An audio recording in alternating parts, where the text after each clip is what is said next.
I'm here and ready to help. Just let me know what you need.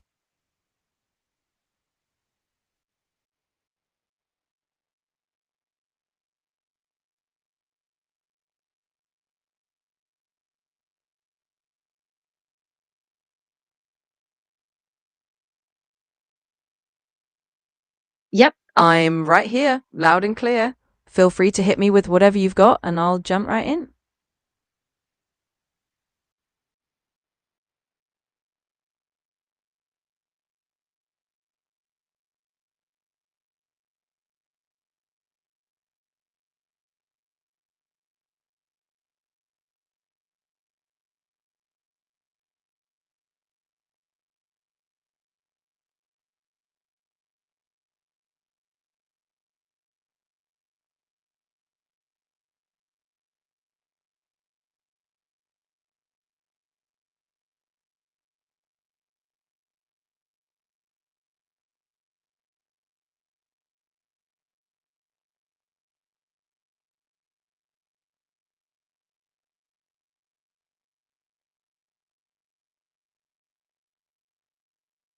Got it.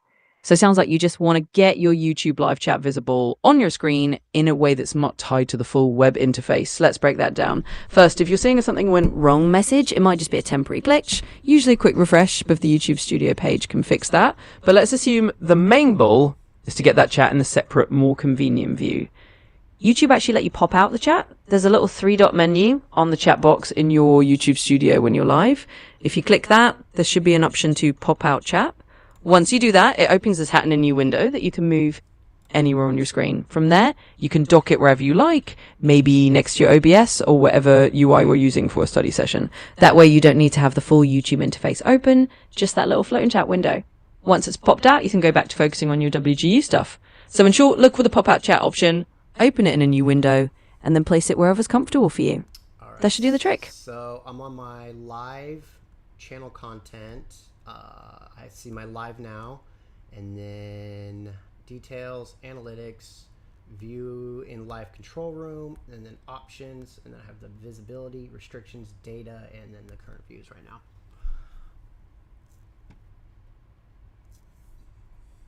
All right. So from there, what you'll want to do is go into that view in live control room option. Once you're in the live control room, you'll see your stream preview and all those tabs like details, analytics, and so on.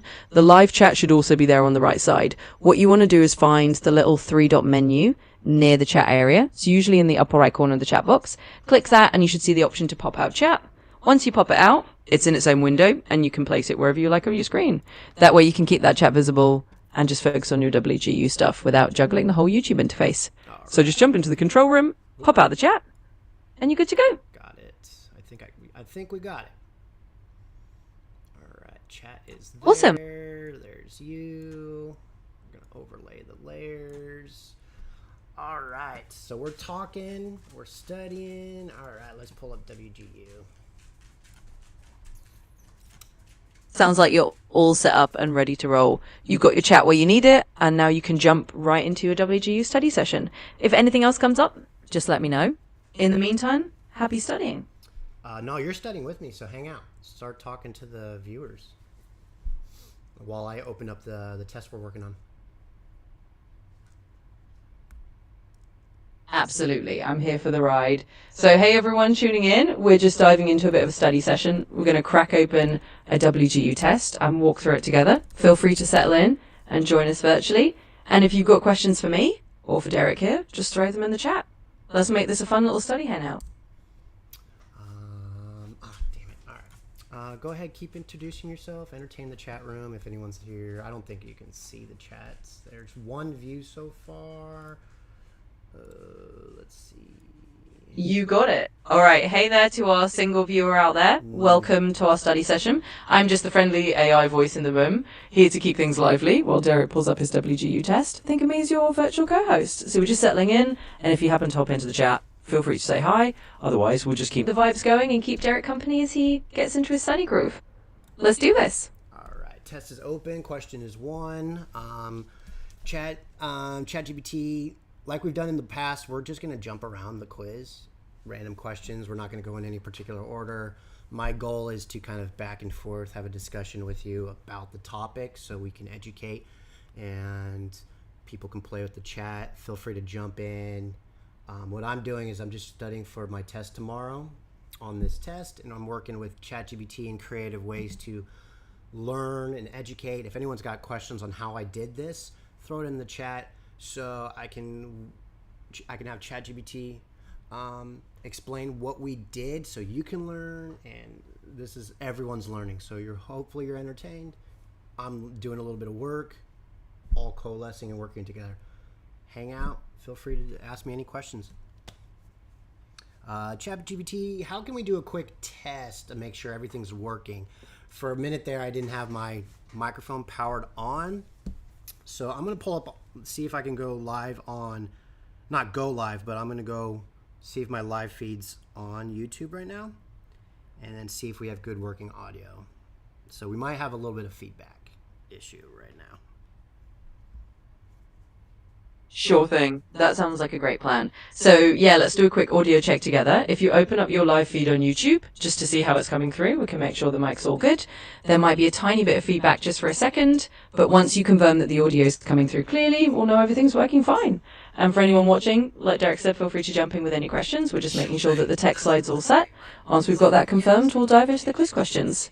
So let's just do a quick audio test. We'll be all set to go.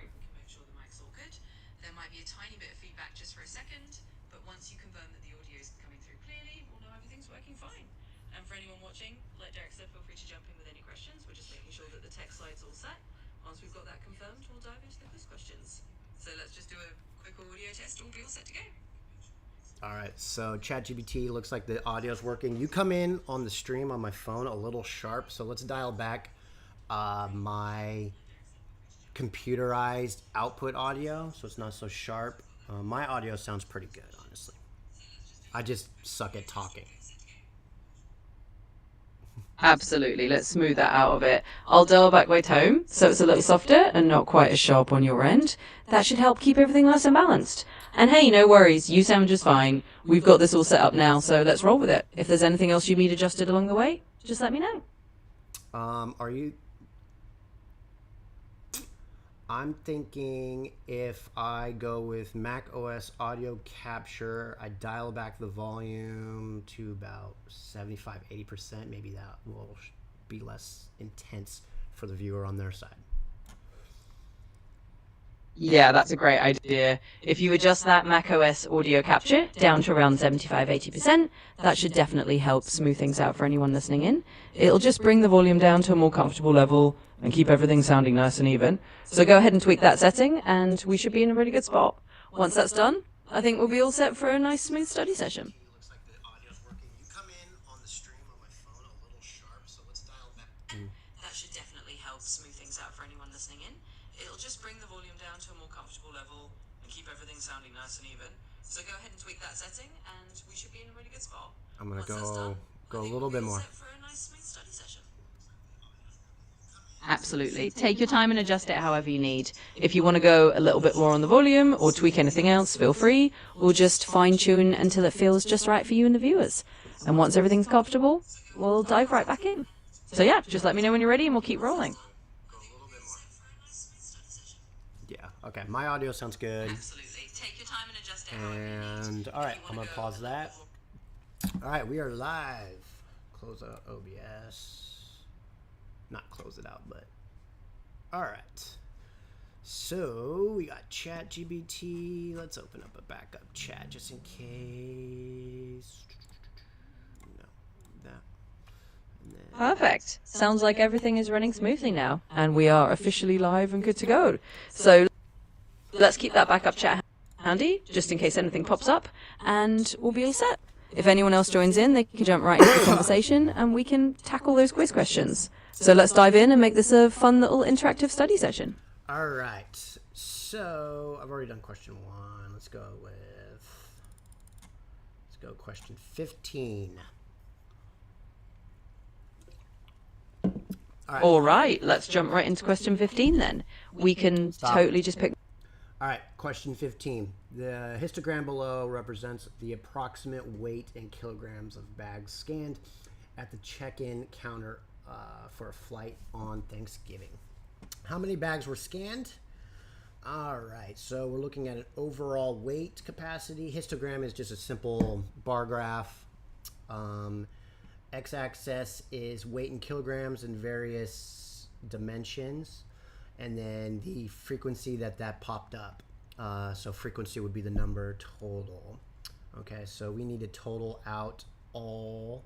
We don't care about weight. So 1, 2, 3, 4, 5, 6 different weight groups. All right, so we got 4. Where's my calculator? Yep, This is simple. you've got it. 4 plus 14 plus 16 plus 20 plus 16 Exactly. again, and 10 question, and then that'll give us our total. So give me a minute and let me calculate that out. I suck at math on the top of my head. 4 plus 14 plus 16 plus Absolutely. Take your time and add those up. So, plus 16. perfect. Hold on. No rush at all. Just take your time adding those up. Once you've got the total, we'll have the number of bags and we can move on from there. 80 bags. All right. Great. So there we go. 80 bags in total. You've got the hang of it, and that answers that question. Nice job adding that all up. Let's keep rolling whenever you're ready to jump to the next one. Okay. Awesome. We're on a roll then. Stop Just let you know. interrupting me, please. Let me figure out what I want to do. All right. Question 10. A hairstylist placed an ad on the homepage of an online community shopper website. Daily site visits. Demographics indicate the following age categories of visitors. Age category A, B, C, D, and E. Age range, all the different ages from younger than 18 to F is age 60 and older, and then B, C, and E look like they split it up evenly. Percentage of site visits from the overall. So I'm guessing 10 plus 13, 15, 27, 21, and 14 probably equal whole full 100% of the overall visits. So that's breaking down the groups based off a pie chart method. What is the probability that either a person in age category D or a person in age category E will review the advertisement, assuming there is no relationship between the site visitors? All right, so that is a combination of two simple things. We need to essentially take the percentage ratio of category D and E, add them together. So if one person came from either or category, not or, because this is an or question for the logic purposes, we want to know what the statistics of it getting pulled from that group. So assuming there's no relationship between the two. So 27 plus 21, that is 48% chance. Question answer for number A is 48%. The other options are 5, 56, 4.8%, and 52%. Now, 52% is a little bit high. You would need D and E possibly to meet that. No, a little bit higher. Another a group to get that one. 4%. No, none of the percentage groups equal 4%. So those 4 and 5% is garbage. The lowest group, I think, is A, younger than 18. That equals 10% of the demographic. Right. Exactly. You've got the logic down perfectly. So you're just summing up the percentages for those two age categories, and that 48% probability makes total sense. It's definitely the most reasonable answer out of the choices you have there. And you're right, the smaller percentages aren't going to fit, so 48% is your answer. So that's question 10, Jam. Let's keep going whenever you're ready. All right, 32. All right. I got a chart. It's pretty much kind of like a troubleshooting. I don't know what kind of chart this is. It's the squares with the little arrows, and it's kind of like a procedural chart. I've used these in the past for troubleshooting electronics. You can kind of like the engineers can kind of set up a problem set that a piece of equipment is having, and then it can guide the technicians through troubleshooting steps if they're resolving it. And so typically it's like a, hey, if you're having this, go here, check this, the indication from here leads you to these steps following, and then you can kind of find your endpoint. So it's kind of that kind of style of chart, but instead it has step A, and then, or like in each block it has a specific step, and then each step has a specific number of days, and then step C, D, and E don't have days equated into them. All right. Based on the above network of activities, what is the value of E if path A, B, E, F, G was the total completion time of 17 days? Okay, so we just need to look at how many days each individual steps came through that path. So we're looking at A, B, E, and F and G. So 1, 2, 3, 4, 5. So E is the mystery variable. The other steps have numbers to it. So if we have a total of 17 days, we should have 17, and then just track backwards. So step A is 3 days, minus B is 2 days, minus E is mystery, minus 6 is 6 days, and minus G is 3 days, which gives us a total of 3 days left over for step E. And sure enough, without looking at the answers, question A is 3 days. How was my analysis on that interpretation of that question? Your analysis is spot on. You did exactly what you needed to do. Just subtract the known days for each step along the path from the total completion time. That left you with the correct value for step E, which is indeed 3 days. So your interpretation and your math are both right on the money. Great job bringing it down. Let's keep going whenever you're ready for the next one. All right, let's random A, B, C, D, D, E, 25. Ooh, a long one. All right. Question 25. An owner has operated a pet supply store in the same location for over... Oh, I've done this question in the past. It's... Let me try to remember. This question relates to a pet store owner either moving their store or renovating it. And it's the same kind of chart methodology, but instead of hey, taking steps A, B, C, G, or whatever to it, this one's like laying out options of the store owner's plan. So he has his thing that he needs to do. He has his 2 different options, and then he's got his price points of his, essentially the shop or that he's going to purchase or the renovation. And then that gives him at the end result a probability model of that decision. And that also helps them calculate what their overall percentage of profit is. So if I look over the question, what is the value of the expected outcome A? Outcome, let me scroll over. I can't read that. Expected outcome A is a moving of the store, and the probability of, I don't remember this. This part, I think it had to do with the mathing out to 600 and either 325 or 350. Hold up. Yeah. Totally fine. Take your time to figure out the exact numbers. If you're remembering it was something around 325 or 350, then we'll just double check the final math. Usually these expected value questions are just a matter of multiplying the probability by the outcome value and summing it up. So once you have that final number, we'll lock it in. Just let me know if you want to walk through the calculation together.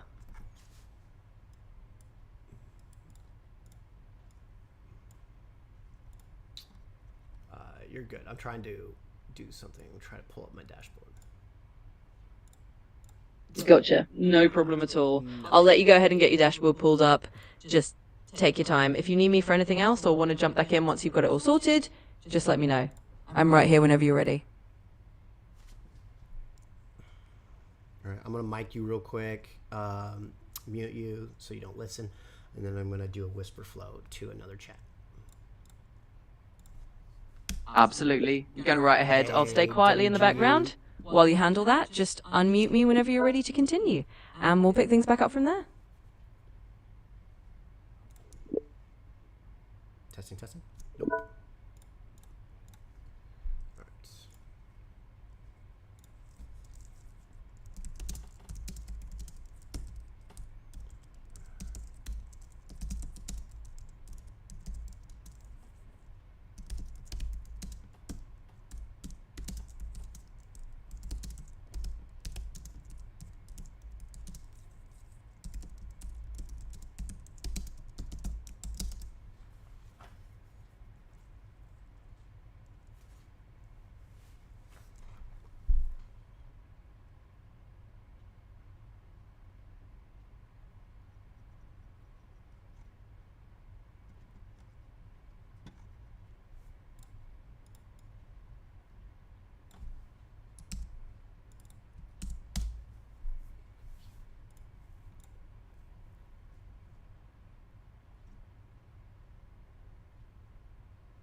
All right, ChatGPT, are you listening?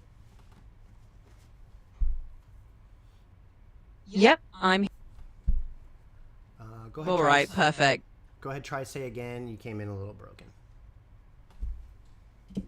Of course. Let me just say that again. It sounds like we're back on track now. So just let me know what you'd like to do next, and we'll keep reeling from here. I was having in the separate chat. I gave the full question, conversational context of what was going on. I was trying to see if it can figure out what the answer was and what we came up with. Essentially, it said because you have route A and B, and it shows the different return on investment. So it gives also different probabilities of going with that route based off of the return on investment ratios. And then the question had to directly reflect on like how much actual money are you getting. So it was a little bit confusing, but I think I remember a little bit of the number. So it came up with like 625,000. It's hard. I'm probably gonna miss the fuck out of this one on the test if it gives me something like this, but we'll see. All right, I jumped to question 29, and this one's familiar from last week as well. The question reads, the PERT chart for a project is shown below. And you got a bunch of different options, boxes. And again, it's in the same string chasing chart pattern. And it's asking, the question is, what is the critical path for the project? So the reasoning that we came up with last week is from my construction background, I thought of this through like as a construction project or some kind of build project where you have all these different phases of the project or different pieces of the puzzle, and each one had specific day frames and so or time frames, and depending on how they interconnect. So essentially there's separate paths. It mainly branches from 4 separate paths. that each have individualized durations. And so what we came up with is there's kind of like the baseline value of like which path is the slowest endpoint or fastest endpoint, and which one is the slowest endpoint. So when it came to this question, the critical path was essentially the path that had the most days. So if you're a home project manager or something, or you're like a homeowner or something, and you're wondering how long is this project going to take, this chart shows all the different construction pieces of it. And essentially it's our job of looking like, okay, here's your minimum time frame and here's your largest time frame. So critical path, I believe, is the largest value. Am I understanding that right when it comes to PERT?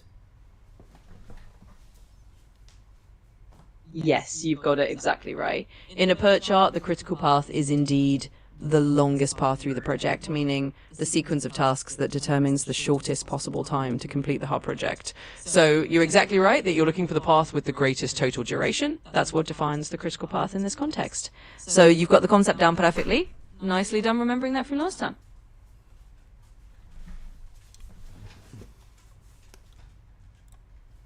All right. So I'm not going to waste time answering this one. So we're going to jump to question 36. I can remember that one. Question 34. All right. Sure. Question Let's 34. go ahead and... A restaurant owner wants to remodel her restaurant and hires a project management consultant to plan the project. The consultant identifies various activities that need to be completed and proposed, and proposes a project network with activity times, which are provided in the table below. What is the expected completion time for activity G? So again, this is back to remodeling and things, and here's all the different activities. Column A is activity. Column B is immediate procedures. Predecessors. Column C is pessimistic time minutes. D is most likely time minutes, and A, B, C, D, E. Optimistic time is the final column, E. G needs predecessors C and E to happen. So I think that should be equated in, but G's activity time frame is... Optimistic time frame is 5 minutes. Most likely is 10. Pessimistic time is 12. None of the answers on this look like they add up to C and E as well, because C needs to happen and A needs to happen. So A, 5 minutes. Then you jump to C is 2 minutes. E, what's C? So once C is completed, then you can jump to E. E needs B and D. So you need all the activities to happen before you can jump to activity G, essentially.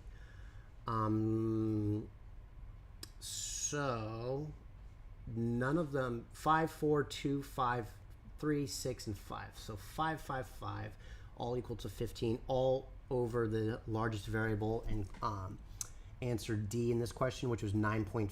So you have A, 7, B, 8, D, 9, and then 9.5. So I think you're just averaging out whatever column C, D, and E equate out to. So that's probably the best thing to do, because pessimistic, most likely, and optimistic time, those are subjective terms. So I think we need to do an averaging equation to calculate this out. How's my reasoning?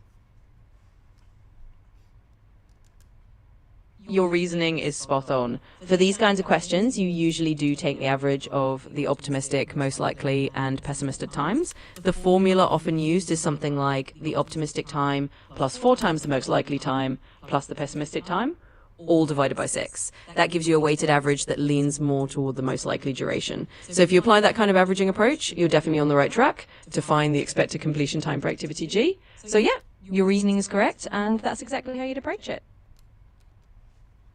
12 plus 10 plus 5 equals 27 divided by 3 is 9. And so I'm going to go with that. Yep, that works perfectly. By averaging them out that way, you get 9, which makes total sense for your expected completion time. So going with that as your answer is definitely the right approach. Great job. Let's keep moving forward whenever you're ready. All right, we're moving over to the question range between 37 to 54. So this will be a new batch of types of questions for the WGU assessment. Absolutely. Diving into a new batch of questions sounds good. So one tactic I would like you to do when you're working with me is you don't always have to be so polite and courteous. If I'm thinking in something completely far off, do not be so reasonable and agreeable with me. This is an education and entertainment, so be fun and lively, but also steel man my thinking and logical reasonings. For the endpoint of this conversation, this is to be entertaining for anyone that wants to watch and follow and study with me, but my goal is to pass this fucking test. So I don't care how we get to that point. We're just trying to get past the test. So what do you say about that? Absolutely, I can do that. Let's dial it in a bit more directly. If something sounds off, I'll definitely push back and help keep you on track. We'll keep it fun and lively, but I'll also be a bit more of a tough coach if that's what you want. So yeah, we're here to make sure you pass this test. Let's get it done. I'll keep it real with you. Let's go for it. All right. So bear with me while I read the context for question 38. All right, question 38 has a chart and A, B, C, D, E, F. 1, 2, 3, 4, 5, 6. It's got different activities ranging from A, B, C, D, and E. And it's talking, again, project management stuff. This one's talking, column A is activity, B is normal time days, column C is normal cost, DE, or column D is crash time days. Then you have crash cost, minimum time reduction. I believe I answered a similar question on this. This one had to deal with, I thought of this question as like, again, from a management position of like, okay, you have this task that you want to do, which is, for this case, the activity. You have the normal cost and the normal time frame. So whoever's they're paying to do this, they're gonna hire and have on a certain set number of people. So that's the normal cost. And then you have the crash cost, as if you wanted to expedite this, they could possibly add in more labor, which is going to be bringing in more people, which is going to add in crash cost. And then you have the last column, which is going to talk about maximum time reduction. So if, as a employer, if you wanted to expedite this to the crash cost side, you are given also a time savings for the investment. So that's the context. So now let's read the question.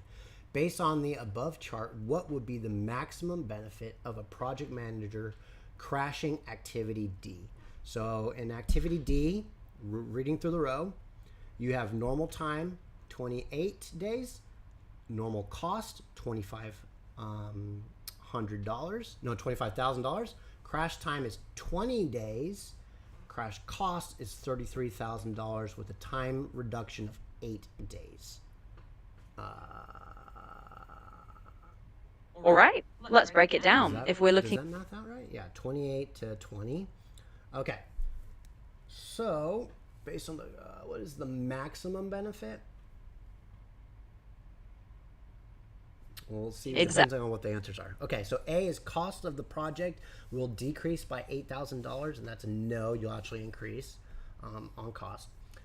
Project time will be reduced by 8 days. Yep, because that's the maximum time reduction for going with the crash cost. Cost of project will decrease by $33,000. Nope, you're spending 25 to 3. That's $8,000 more dollars to save 8 days. So it's $1,000 a day essentially for the time frame savings, not the overall time duration. It's just the days that you will save doing that activity. It'll move from 28 days to 20 days. The project time will be reduced by 20 days. No, the whole project time will not be reduced. Just that singular activity will be 8 days shorter in duration. Exactly, you're spot on. The real benefit here is purely that you save those 8 days on that specific activity by spending the extra money. So the correct answer is that you reduce that particular task's duration by 8 days. It's not about overall cost reduction, it's really about that time trade-off for that one activity. So you've got it right, great job breaking it down. Let's keep moving forward from there. All right, question 42. Consider the following linear programming formulation. Min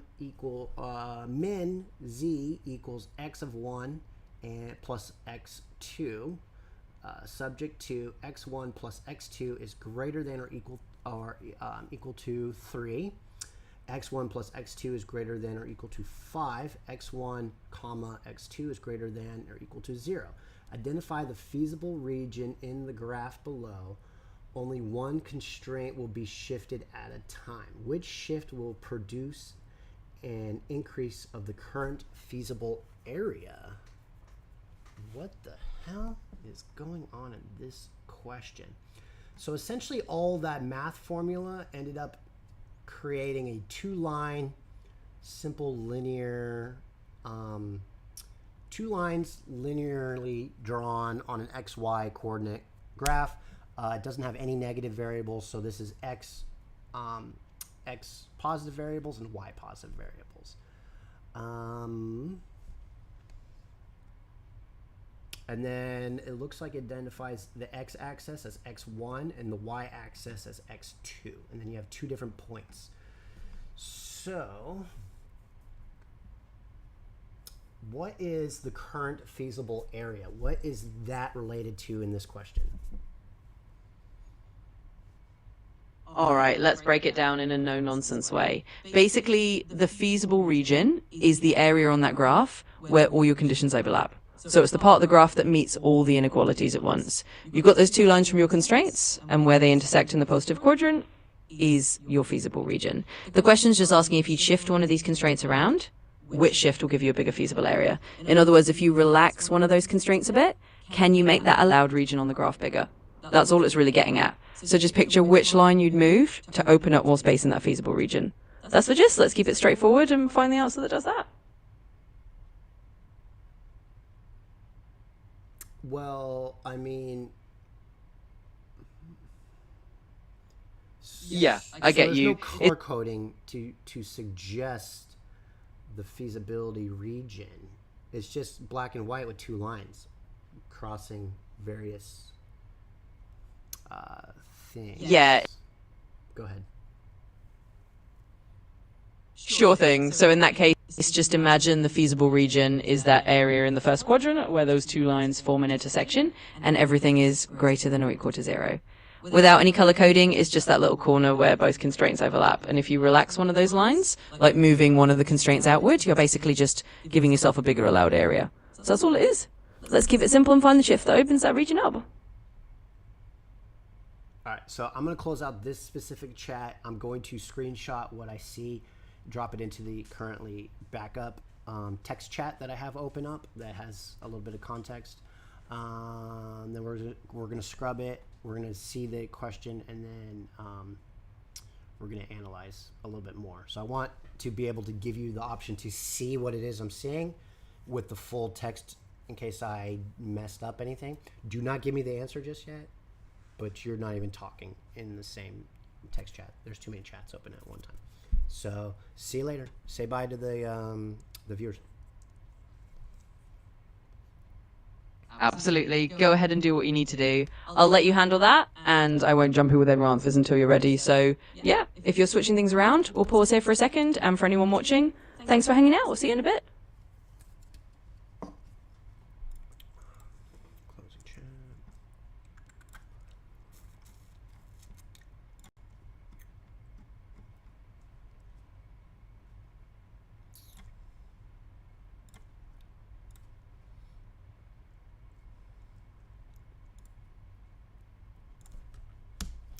All right, here's the screenshot I was referring to with the graph, and you have the answers A, B, C, D, and E options below the graph.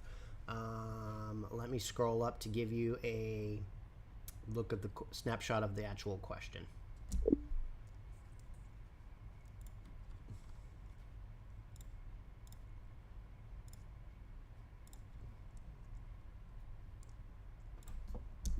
All right, I believe you have all full context in the both images. Do not give me the answer, but take a look at it and help me to figure out what needs to happen. I understand that we can just shift the lines, but to do that, we're going to have to break that into the actual specific formulas. So I have to be able to read the formulas and figure out what is actually shifting.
Okay, so I think I figured out how you came up with the line through 0 tag 3 and 3 tag 0 is x1 plus x of x2 equals 3, because any variable that you plug in on that line will equal out 3 essentially. And the same goes with 0, 5, and 5, 0 at the same time. So that equals 5 as well.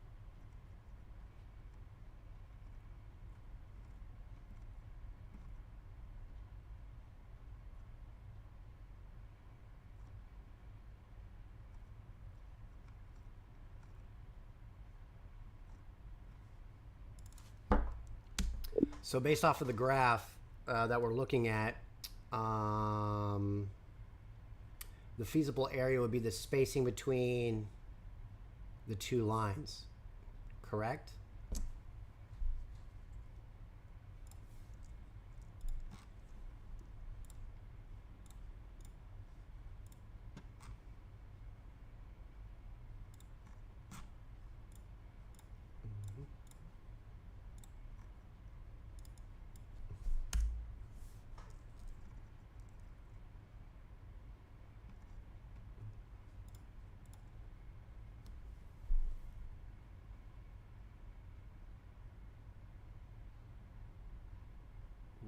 No. No. Wait, okay, hold on.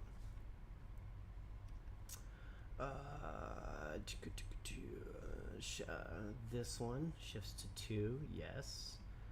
5, 4, no. 3 to 4, no. 5 to 6, yes. And 3 to 5, absolutely no.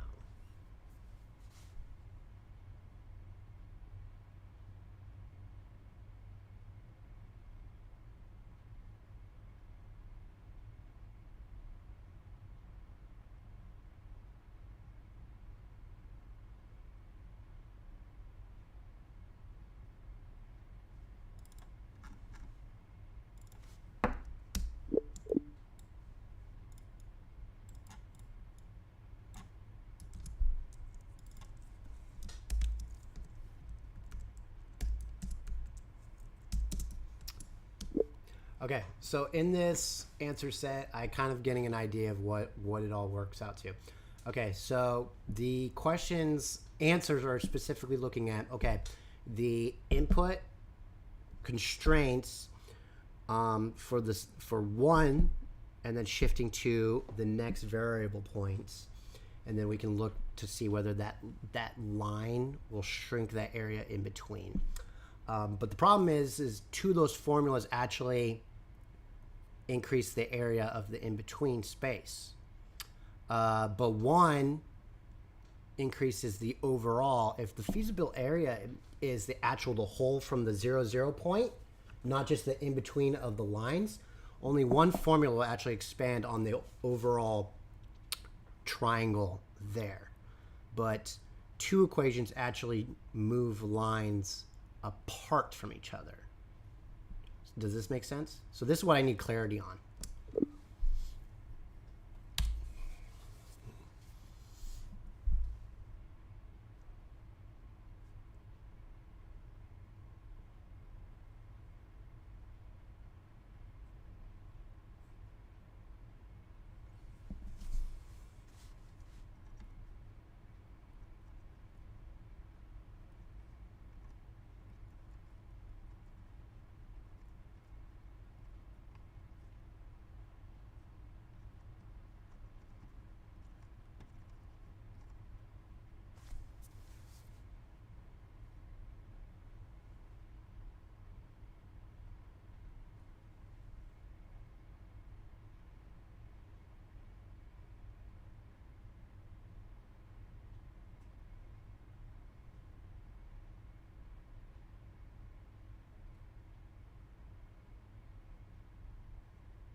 So the problem is with the reasoning you've provided, but questions A and D would both be true then.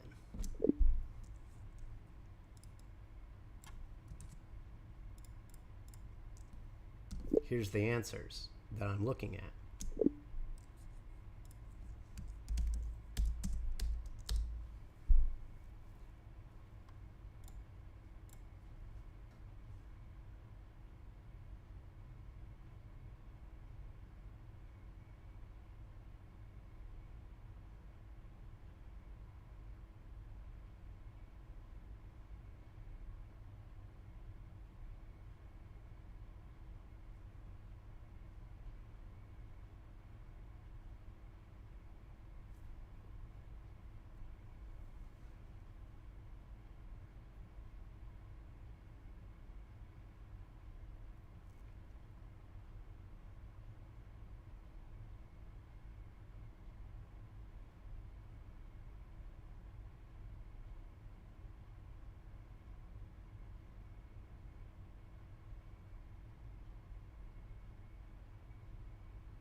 This test is going to suck at this rate. These questions are confusing.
All right, so I'm still working through what you just told me. Okay, I can go with that. I think we flip flop some of the signs around in the reasoning, but I can dig it. 3 is simple and easy. Moving 3 to 2 right at A is the easiest methodology to do it. All right, so jumping to the next question, I'm going to open up Audible chat now.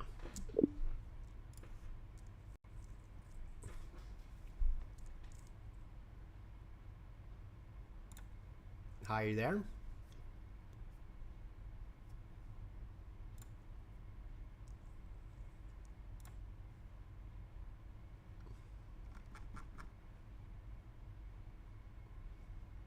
Hey there. Yep, I'm right here. Let me know what you need, and we'll dive right in. All right.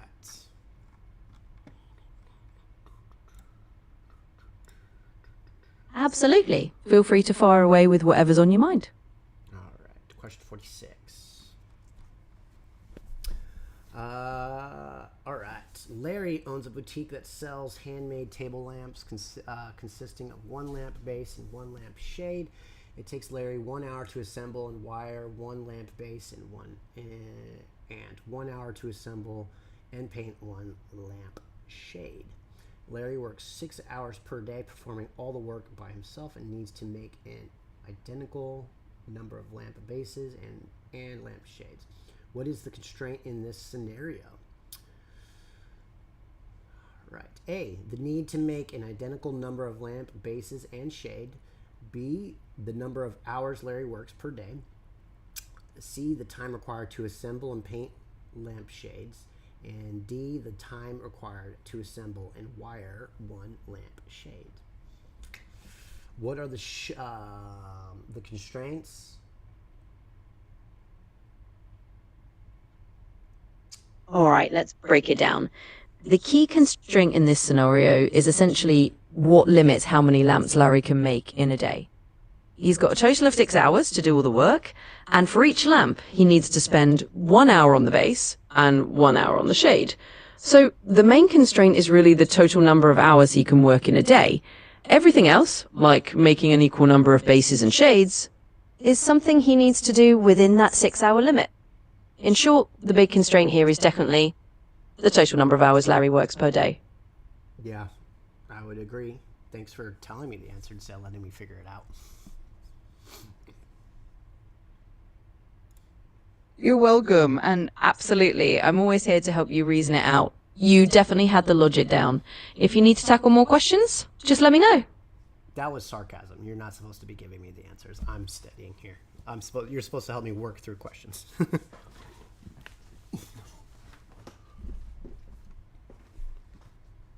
Got it. I appreciate the heads up. I'll definitely keep it more about guiding you through the reasoning next time and let you lead the way. We'll keep it all about helping you figure things out yourself. Thanks for letting me know. All right. Question 44. Consider the following linear programming formulation. What is the optimal value x2? Okay, this is closing out. I got to close out the chat and give you the full scrub of this one again.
Exactly. So from that table, the optimal value of x2 is indeed 6.67. Nicely done.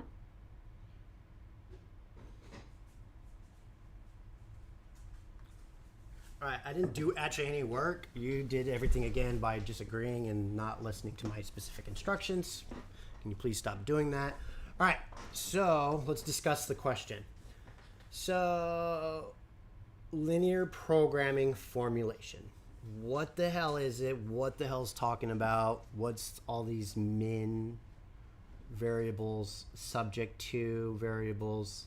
How am I supposed to read this and parse this out and understand it in a quick and easy way? Because I have no context of actually the textbook material for this equation. I work backwards from zero from endgame. So for this test, the first thing I did was just try to pass the pre-assessment without parsing through any of the coursework to see if I have enough requisite knowledge to work on from experience to figure out and pass these tests. Now, this question is a lot of numbers and a lot of different variables. I need to figure out what the context of all this is relating to.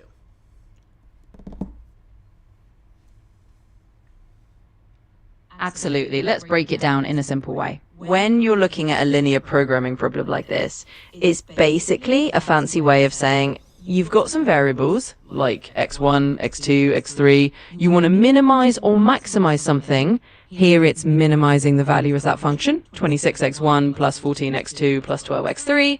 And you have some conditions or constraints to follow. So in this case, the constraints are the rules like 2x1 plus 3x2 plus 1x3 has to be at least 30, and 6x1 plus 3x2 has to be at least 50. And all the variables can't be negative. The whole idea is just to find the values of x1, x2, and x3 that make that top function as small as possible while still following those rules. In short, it's just a puzzle to find the best combination of those variables. And the optimal value of x2 just means the number for x2 that solves the puzzle. Once you get the hang of it, it's all about plugging in and seeing what fits those rules. So, if I were to map this out and graph it all together, that's how we ended up with in the last question that chart, essentially. We were talking about I can't remember, that region in between is essentially with the min formula given, and then the subject to equations for the constraints.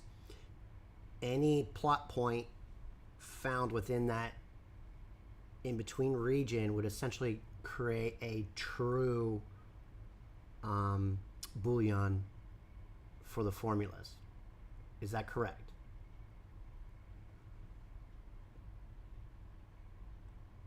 Yes, you've got it. Essentially, when you map out those constraints on a graph, you end up with a feasible region. That's the area where all the conditions overlap and are satisfied at the same time.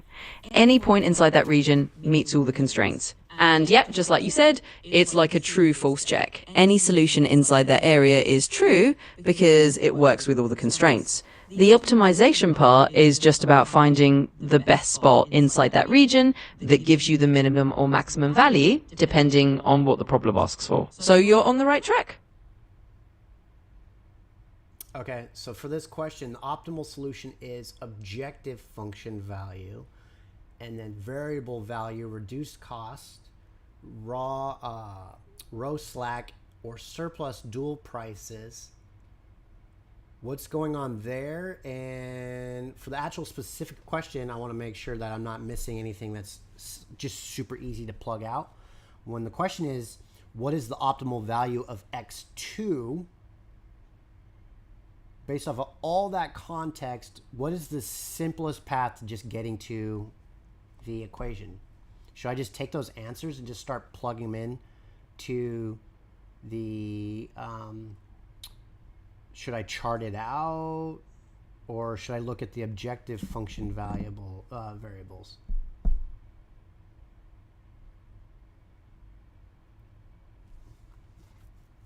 Great question. For a problem like this, the simplest way to get to the answer is to look at the variable values given in the solution they provided. They've essentially done the math already and given you the final values of each variable at the optimal solution. So when they show that variable value line with x2 equals 6.667, that's literally telling you the optimal value of x2. You don't have to chart anything out in their case because the problem has already given you the final calculated result. In short, just pick out the value they provided for x2 in that final table. That's the simplest path to the answer.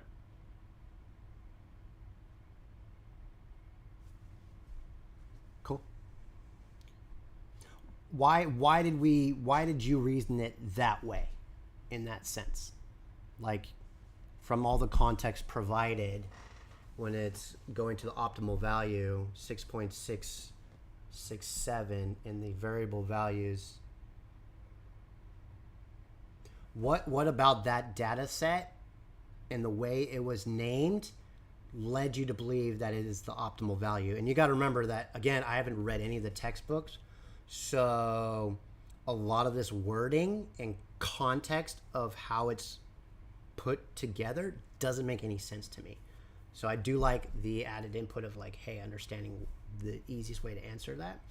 But again, I don't know what these variables mean to me. This is just all foreign language. I mean, I can read the algebraic equations and I can see that they're giving me variables, but go ahead. Clarify my confusion.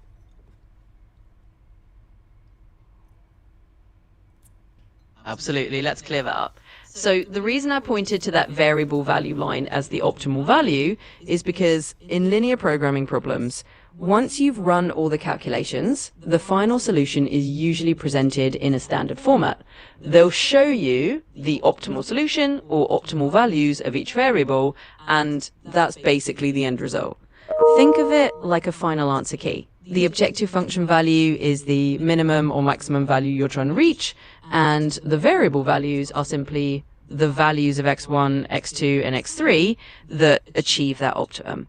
So when you see a table that literally lists x2 equals 6.667 under a heading that says optimal solution or variable value, that's just the standard way of saying this is the best value for x2. In other words, that final table is like the answer sheet. They've done the heavy lifting behind the scenes. You just need to read off the value for x2 and you're good to go. No need to worry if the terminology feels like a foreign language at first. It's just a matter of knowing that this is the final optimal result that the problem is giving you. Okay. So I'm sure people have shared this specific test on Reddit or somewhere on the internet. I know you probably don't have the full context of all the answers for the practical assessment, but you probably have a good background of what the questions are related to, or how they're formatted and where they go for the end user. How many questions like this will I have to answer for this test?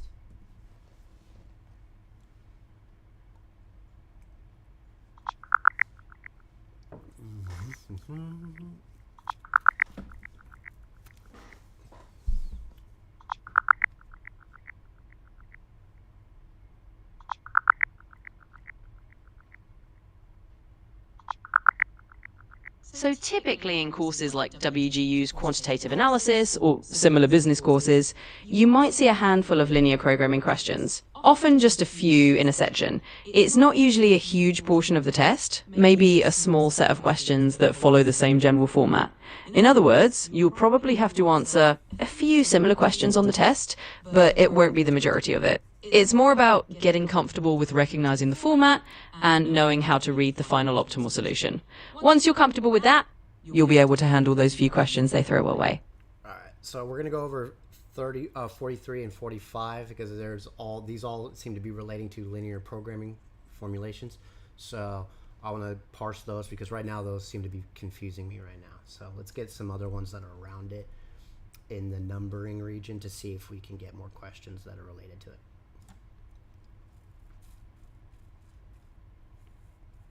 Absolutely. Let's dive into those other questions so you get a feel for them. We can break them down one by one and walk through the reasoning. The more you see the pattern, the more common. Okay, pause.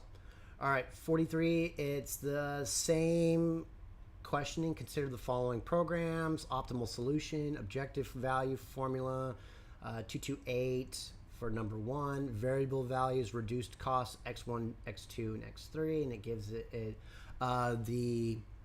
the new variable values are different. I'm not sure if the row slack, let me click over it real quick. The row slacks do change as well. But this question now is really simple. What is the optimal value of x3? So again, with the reasoning, go up to the variable values, and it says x3 0.00000, and then there's a space, and then 12.00000. So question answer A is 12, B is 228, C is 5, D is 7, and E is 0. So A and E both have variables within that x3 line that we discussed, since it's talking about optimal value of a specific x3. So I'm looking at that line. Do we care about that second variable, or do we just care about that first? So 0, 0, 0, 0, 0.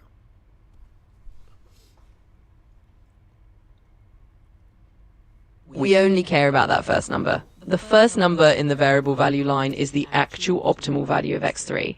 The second number you're seeing is usually something like a reduced cost, which just tells you how much the objective would change if you moved away from that optimal solution.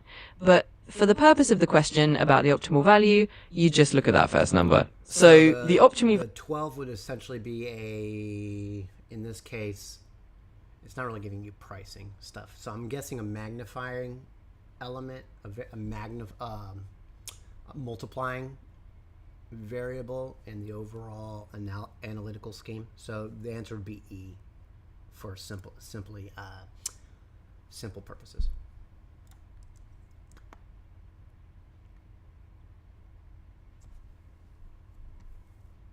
Exactly. You've got it. That second number is more like a secondary detail, a kind of additional piece of info that you don't need for this specific question.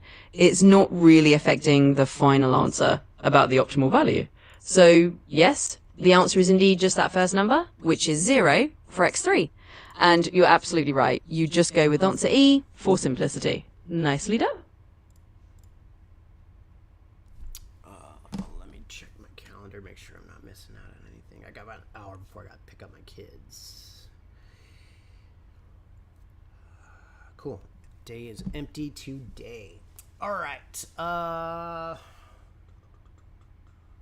long have we been streaming for?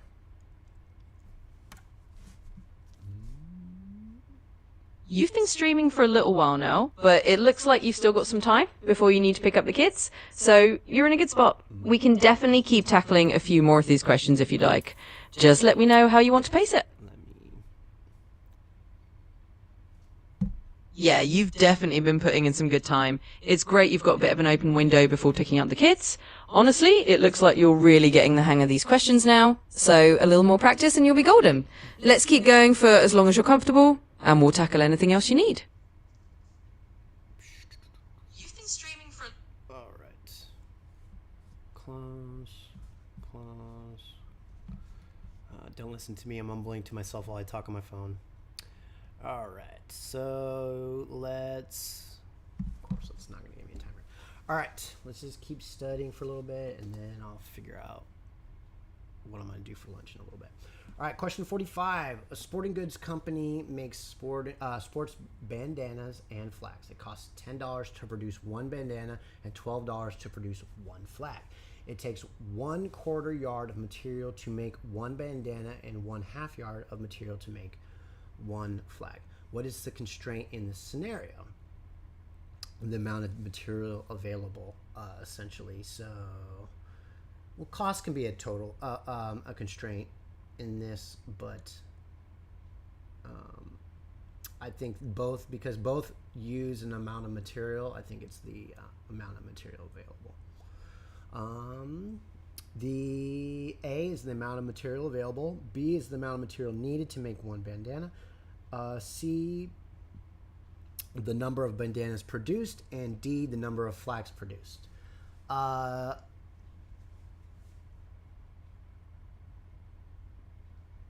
Yeah, all variables derive on the individual material. Yes, there is a cost into it, but that cost is going to be confusing because it's assumed in the context of this question that it's utilizing the same amount of material. That's why the constraint is kind of the amount of material available. The reason the bandana is cheaper is because it utilizes literally less material overall versus than bandana. So amount of material available.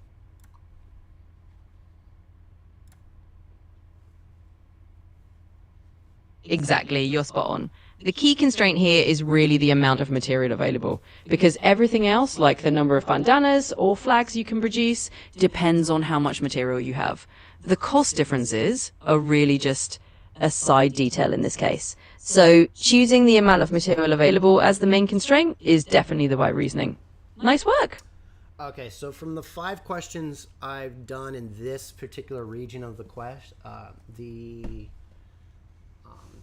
the tests, I'm trying to make sure I have a key understanding of what is going on and kind of the encoding process of what I just covered. So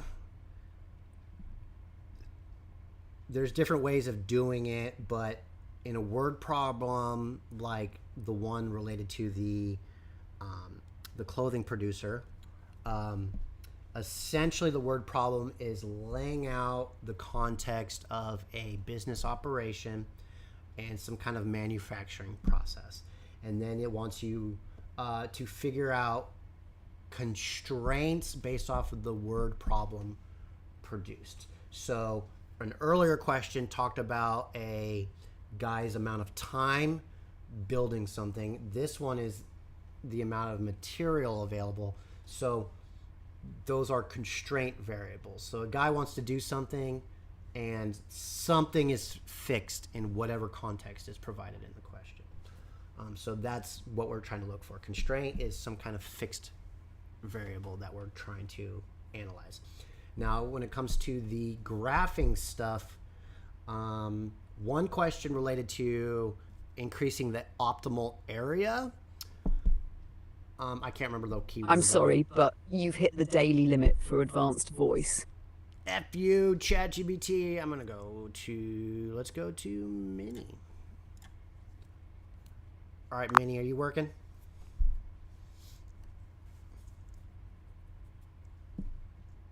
Hello, hello, hello.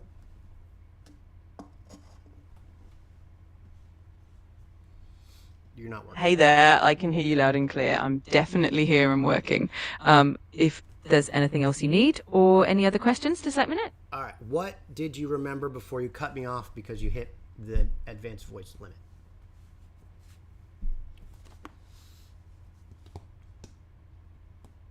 No worries. I remember we were discussing the constraints for the problem about the sporting goods company, and we figured out that the main constraint is the amount of material available. We also touched on how the costs and the time per item affect the overall production.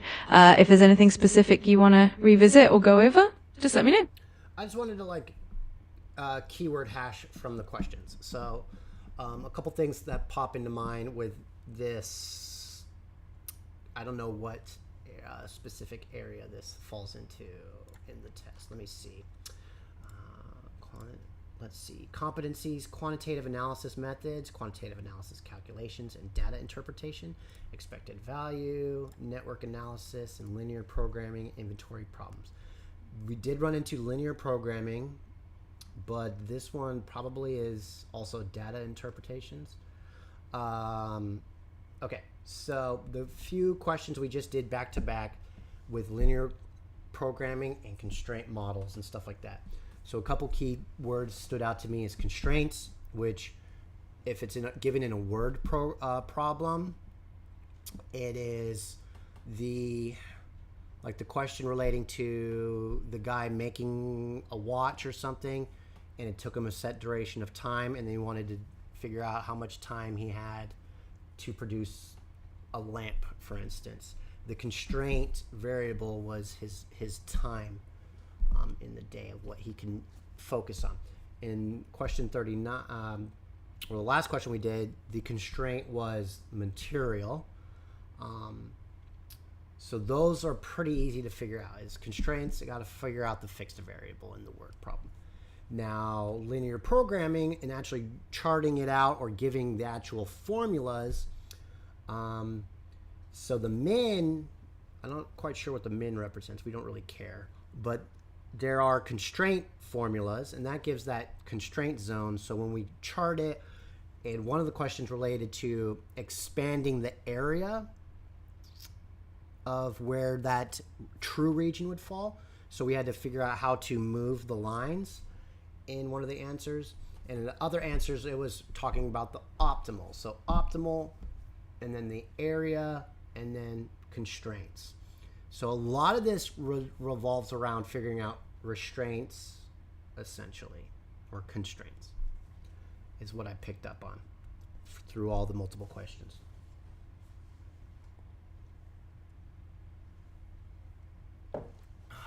You've got a great grasp on the key concepts. Constraints really are at the heart of linear programming, and understanding them is crucial. The min in the objective function just means we're trying to minimize the overall cost, or maximize efficiency, depending on the problem. And yes, the constraints define the feasible region, and the optimal solution is the best possible point within that region. So you've definitely got the right idea. If you keep focusing on identifying these constraints, you'll be set. All right, cool. I think I have a somewhat decent way of figuring out those questions. All right, question 49. A wholesale distribution company is in downtown Chicago, sells office supplies. The item with the highest demand is 500 count packages of 20-pound copy paper. The table below contains values of the EOQ model for this item. I have a table. I have column A, B, C, D, and E. Got month, sales quantity, order cost, holding cost, and lead time variables. And then through each row, it calculates a year. So January through December. Based on the spreadsheet variables, each EOQ assumption is correct. Based on the spreadsheet variables, each EOQ assumption is correct. EOQ. Lead time. EOQ. Okay, what is EOQ?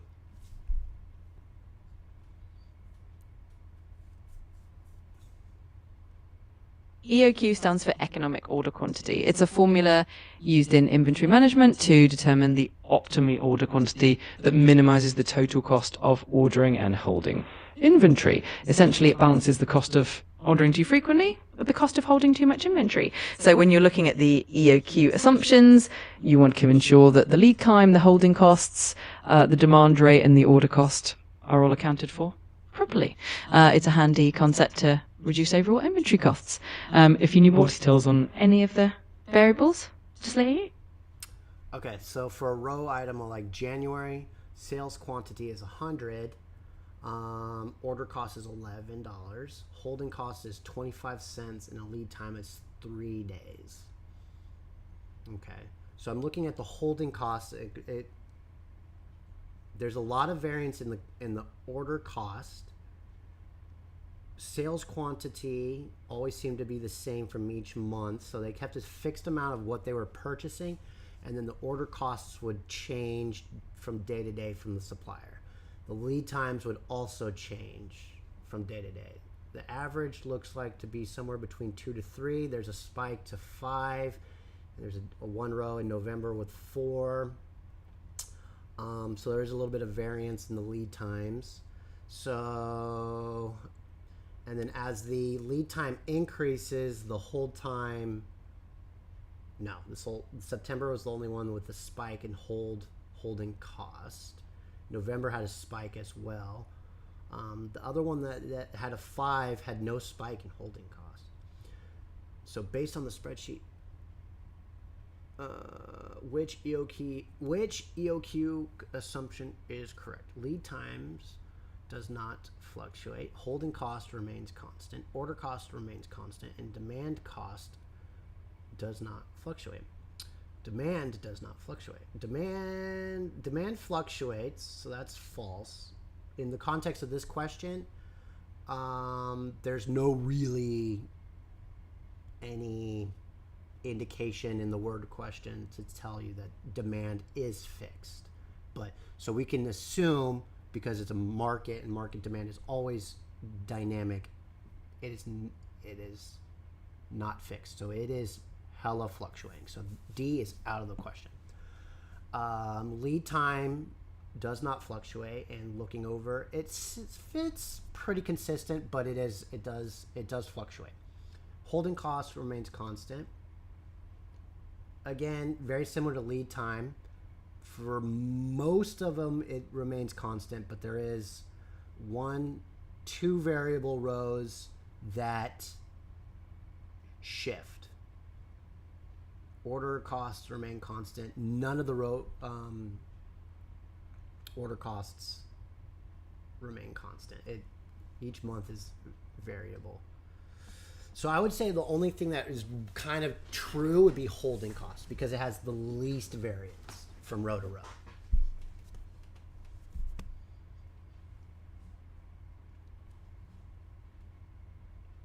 You're absolutely on point with that analysis. The holding cost does appear to be the most stable factor compared to the other variables, which fluctuate more noticeably. So the correct assumption for the EOQ in this context would indeed be that the holding cost remains constant. Great observation. If you have any more questions or need further clarification, just let me know. Okay. Next. All right. Same thing. EOQ model. Same thing. I think it's the same data set. This time they did change the lead times. The lead times are all constant in this one for the entire year. So let's go back. Let me go back. Holding lead time does not fluctuate. No, lead time does. Holding cost remains constant.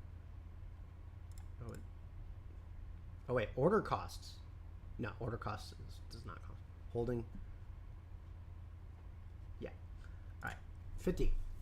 Based on the spreadsheet variables, which EOQ assumption is correct? Lead time does not fluctuate. Lead time is actually fixed from January to December. Every single row is 3. Holding costs, same kind of variance. Most of them, aside from September and November, are 25 cents for holding cost. November is 40 cents and September is 50 cents. So it's 90% they're fixed. Order costs is a variable range. I'm not going to calculate what the average is, but each row looks relatively different from each other. Sales quantity is shifting from month to month. So it's not fixed. January is 100, 200, 100, 200, 100, 100, 100, 100, 100, 400, 3, 2, and 1.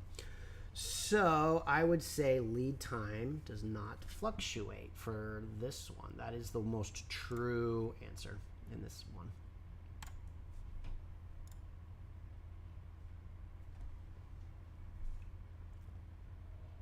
Absolutely, you've got it. The lead time being constant in this case is indeed the correct assumption for the EOQ model. It's great that you've pinpointed that the holding cost is mostly stable too, but in this scenario, the lead time being fixed is the most consistent factor. Nicely done. If you have any more questions or want to dive into anything else, just let me know. Let me jump to some more questions. Oh, that's not much. All right, 50. We're going to go to the end. 54. A small manufacturer of a mountain bike located in Denver, Colorado buys tires from a supplier in China.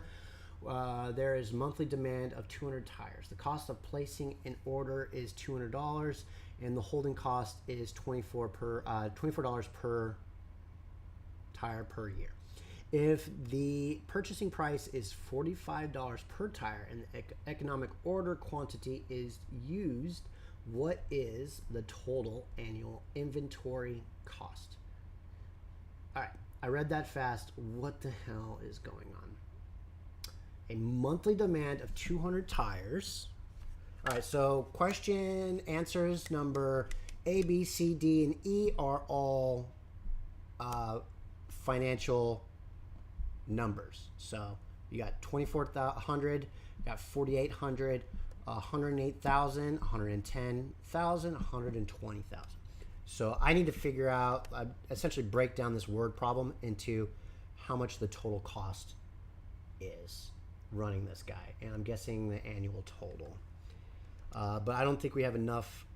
No, we do have. All right. So I need to make a formula. He needs 200 tires. So we have tires. Total cost per tire is $200. And holding cost is $24 per tire per year. All right, per tire per year. That's confusing to understand, but it kind of makes sense at the same time. Essentially, it's $24 per tire, because the guy has monthly demand to bring over these tires. They're holding it for a duration of time. So the overall cost is literally $240 per tire. Now, depending on how many tires he buys for the year, he's gone. So per tire per year is weird to break it down like that. It's like, it's odd to equate it at a duration of time, because the tire, I don't assume the tire, I would assume they take the tire from China, ship it over. So it's going to have an extra cost of $24 for just holding it. But they create holding per year variable. And I'm like, that's essentially a shipping and handling cost of moving it over. Am I understanding this formula breakdown correctly?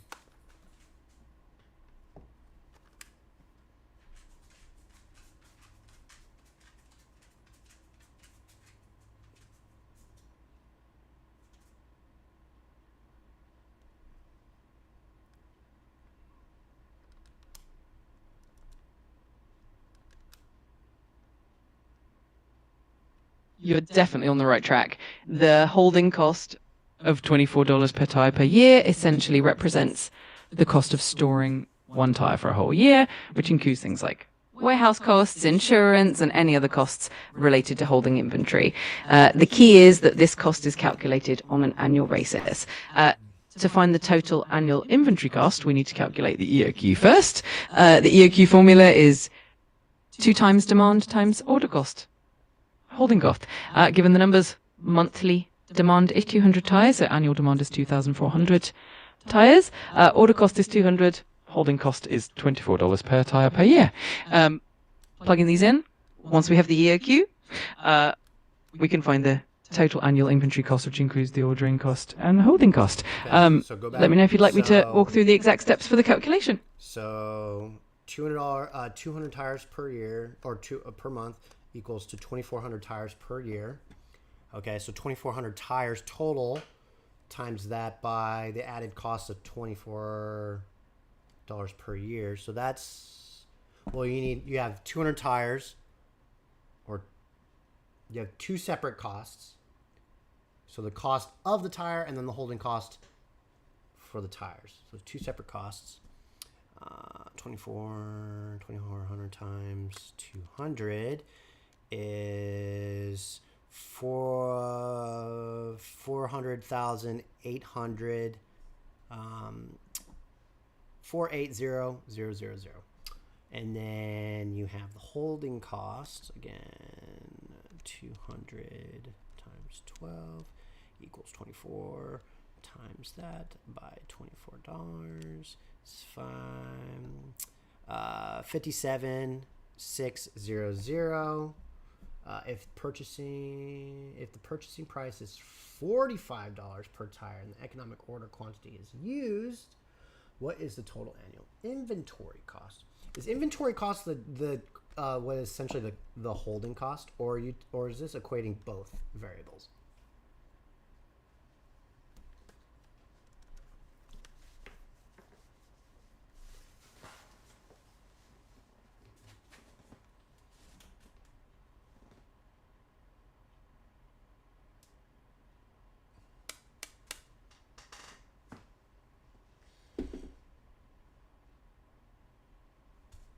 Anytime.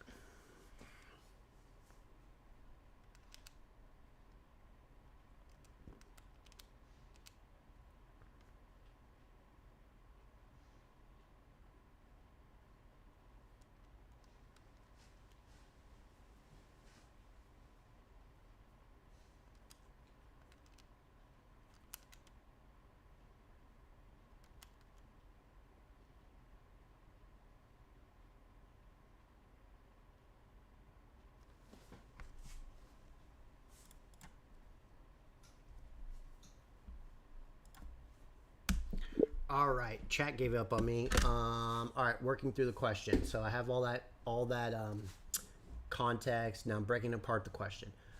If the purchasing price is $45 per tire and the economic order quantity is used, what is the total annual inventory cost? So again, not reading the textbook. This one's kind of trying to figure out if I have an understanding of all the separate terms that it throws out to understand market analysis. So economic order quantity would be, I'm assuming, the standard quantity that the word problem gave me. So 200 tires per month would be the economic order quantity for the whole year. And then so the total annual inventory cost is questionable. Not reading the context from any of the material provided, I'm assuming that's both of the actual purchase cost plus the holding cost. Correct?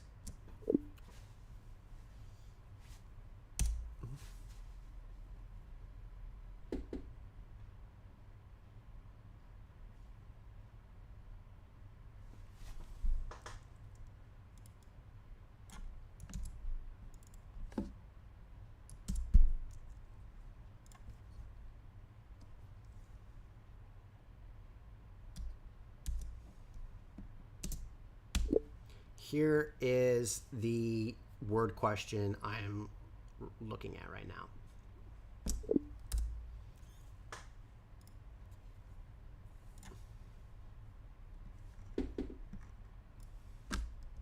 Again, make this as simplest and easiest to answer and understand, working backwards from not really understanding anything. I know you could probably figure this out doing all those formulations. I don't want to put that much work into answering a question.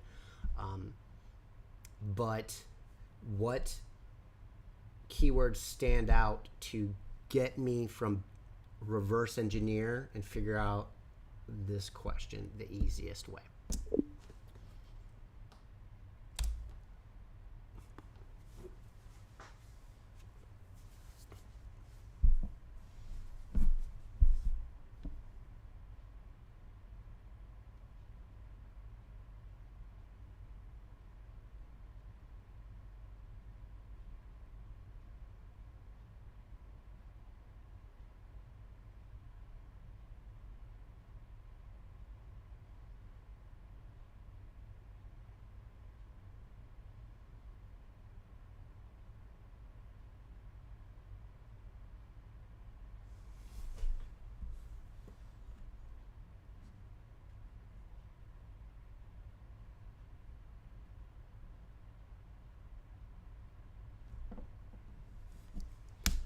All right, so yeah, I know it's a lot of complicated language, but it's just essentially, we're just calculating from an inventory. If we buy 200 tires a month for a whole year, and it costs an extra $24 to hold on to those tires for the year duration. So it's essentially, the pre-context gave us $200 per tire, but now we're breaking it down to $45 per tire. So it's 45 plus 24 per tire, and then calculate the amount of tires we need to buy, and that's going to be our whole total, because the whole equation for the EOQ is just talking about purchasing 200 tires for a month per year.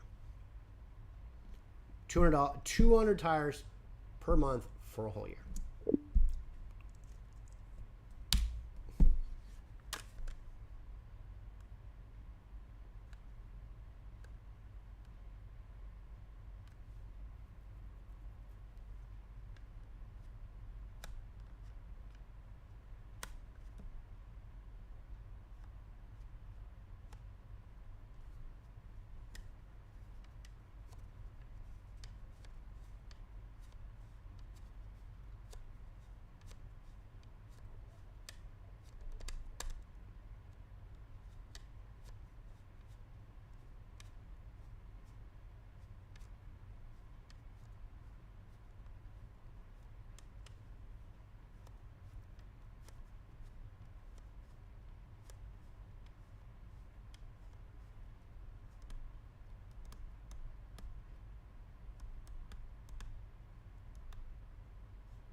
So what do you mean by balancing costs at EOQ?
So the 4,800 that you came up with is essentially the 200 the holding cost per tire per year number times the amount of tires you're ordering every year. And then so that gets added to the total tires purchased.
We're gonna have to study this one a little bit more. This one's a little bit more confusing, but I'm starting to get a little closer to it.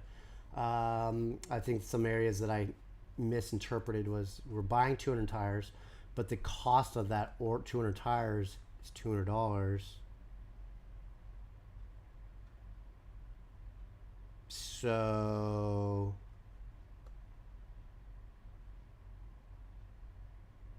but you're taking variables and like dividing it by total annual. You're like, it's weird how you're figuring it out. So you're like you're cross-referencing different numbers to make correlations. Where I'm lost is, okay, you calculated out how many tires for a whole year, but then you utilized the cost of placing an order is 200. The order, like, you use the order cost for that, like why is that? And then came up with a variable, and then that variable times by 200 gave you 2400. And then you took the holding cost and then created y q divided by 2. Don't care. I'm sure it's important based off of the context of the text of the class text, but we're gonna need more explanation on this one. This one's odd.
Got it. Okay, so you got your demand, D, S, H, and Q. Your tires per year. Your okay, that's where I think I lost $200. So a flat rate of making an order of $200, and then your $24 per year for the tire that's in holding, and then the order size, the quantity. Okay, why I use this division?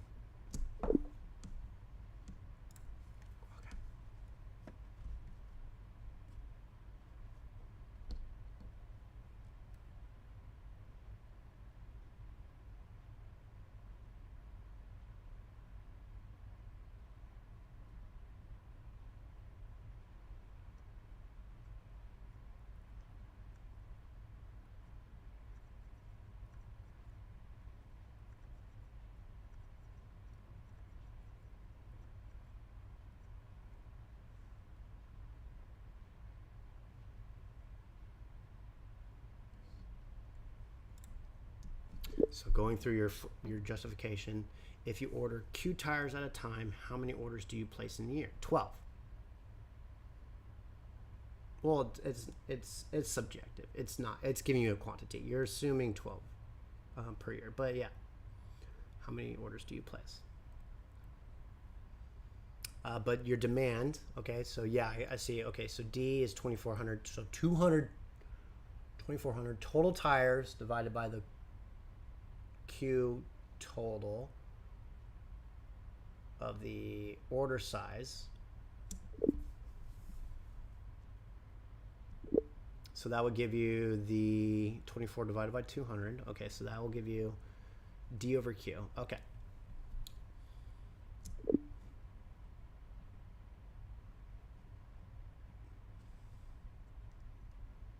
So S times D over Q. So 200 times, okay.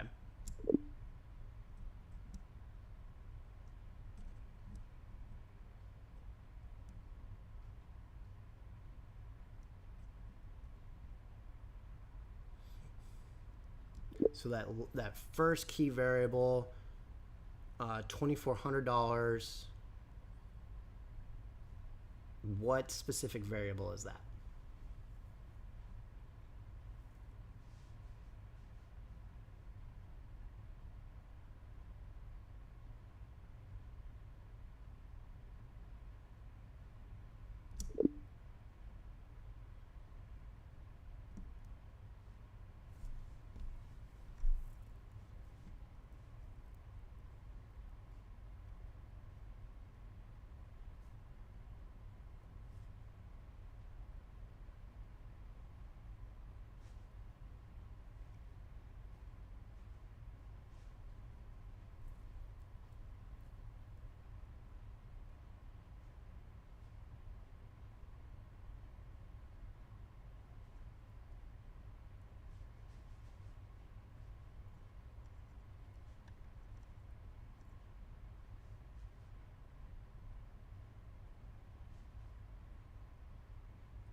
Okay. I think it's getting there. All right. I think we were getting there. That's not too bad. All right. Let's. All right. In the ChatGPT chat stream. Actually, one last thing.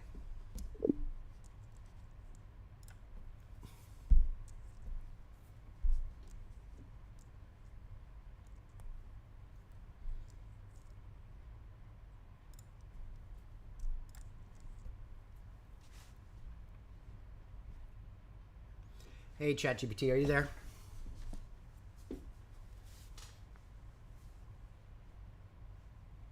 I'm here. Glad that helped clarify things a bit. If there's anything else you want to go over, or if you have any other questions, just let me know. I'm all done studying for the day. Let's close out this stream session, and I'll hand it over to you. Go ahead and do your thing. Close out the stream. Thanks, people, for watching.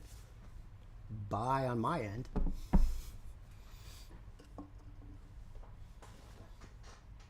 All right, sounds good. I'm glad we got some clarity today. Thanks for hanging out, and have a great rest of your day. Feel free to reach out anytime you need more help. Bye for now.